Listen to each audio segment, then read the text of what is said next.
Exodus 14, and let's begin in verse 13. Moses answered the people, "Do not be afraid. Stand firm, and you will see the deliverance the Lord will bring you today. The Egyptians you see today, you will never see again. The Lord will fight for you. You need only to be still." Let's skip over to verse 21 in Exodus 14. Then Moses stretched out his hand over the sea, and all that night the Lord drove the sea back with a strong east wind and turned it into dry land. The waters were divided, and the Israelites went through the sea on dry ground, with a wall of water on their right and on their left. What gave Moses the confidence to know that when he stretched his hands out over that water would part? What gave Moses the confidence to know that? Recount the life of Moses a little bit. Now, you're already starting to think of Cecil B. DeMille in the movie Ten Commandments, right? Yeah. All right, let's stop and think of some of the events that took place in Moses' life. Moses lived to be about 120 years old. I always like to break his life up into three distinct sections. His first 40 years, Moses was raised where? Remember? In the household of Pharaoh, wasn't it? Moses was raised in the household of Pharaoh. We're going to kind of skip through a little bit of history here. But being raised in the household of Pharaoh, what do you think he would have learned? What do you think he would have learned being raised in the household of Pharaoh? Think he would have learned how to administrate, how to lead, how to run a country, how to organize?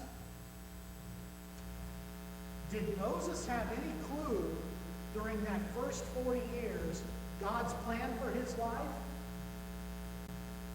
No. But look how God was preparing him those first 40 years to eventually lead the nation of Israel out of Egypt. Second 40 years,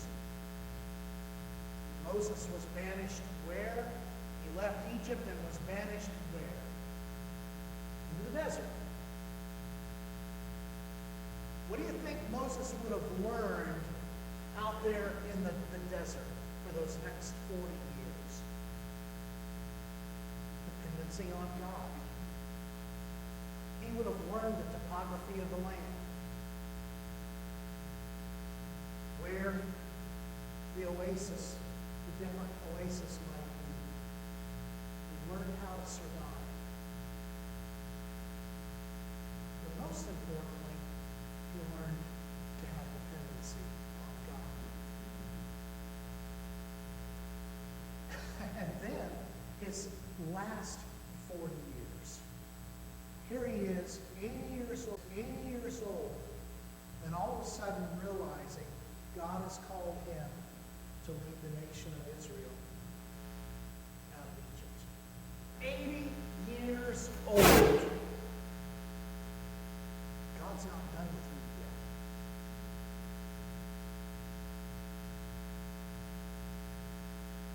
Moses goes back to Egypt. You remember the plagues that took place.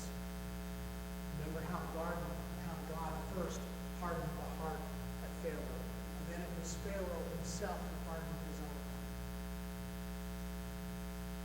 You remember them out wandering in the wilderness, looking for water, and God providing water for the nation of Israel and all the events that took place. I want to suggest to you, when you think about the plagues, the 10 plagues, yes, that was there to punish the Egyptians and Pharaoh, but I think even more importantly, those 10 plagues to the nation of Israel in trust. That indeed Yahweh God was who he claimed to be. So now when they're out there in the desert, remember all the events that took place. Now they're at the threshold of the Red Sea. The Red Sea in front of them, the whole Egyptian army behind them.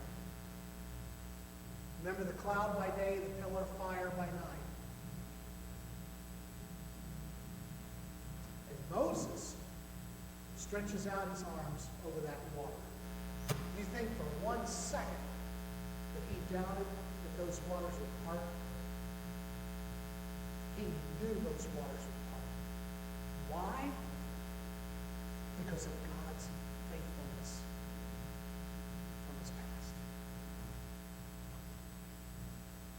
So when faced with the Red Sea, he knew when he put his hands out over that water would part.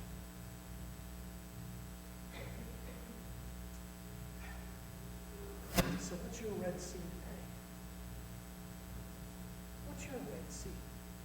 What's your Red Sea? Who's your Goliath? What are you facing? You say, but Bill, these are people from the Old Testament. And they lived hundreds of years ago. What's that got to do with me? Folks, it's got everything to do with you. And here's why. And here's how. We could go around the room here this morning, and each one of us could talk about circumstances and events that took place in our lives. Some of us are older than others. Some of us have experienced more life than others. Some major ups and some major downs. Those could be any type of situation. And we won't go around here and do that today. But what I do want you to do individually is to remember those times in your life when maybe you had to tie a knot at the end of the rope and just hang on. But God was there with you.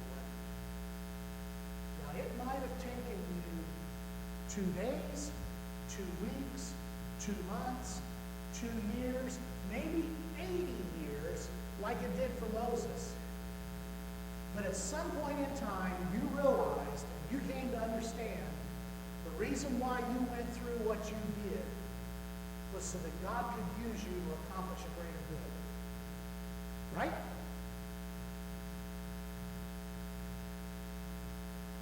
That's how I know that when I face a challenge tomorrow, that God is going to be faithful to me because of his faithfulness to me in my past.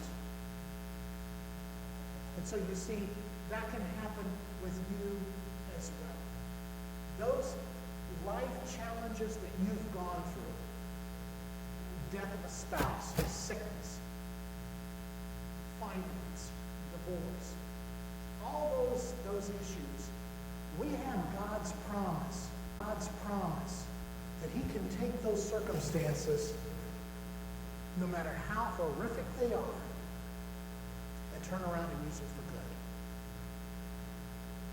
Because we have his promise.